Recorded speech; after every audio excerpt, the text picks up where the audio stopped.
Ang difference lang din is, sinabi ni Harold about si Michael Jordan. Well, yung time na yun, umangat na yung NBA and then may pera ng NBA.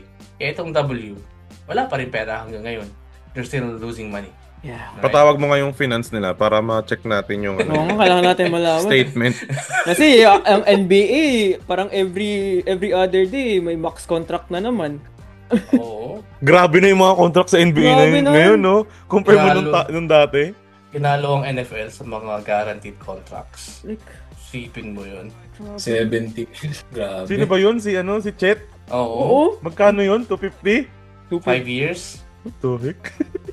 Pero hindi Siya- pa niya makuha yung 250 na yun after, I think, a year. Hindi pa siya all-star niyan. Okay lang ako dun. Kahit Hindi pa siya na-name na all-star. Tapos ang laki kalit ng sahod niya. Yeah, kaya madaming mga older na... Sino ba yung nag-comment nun?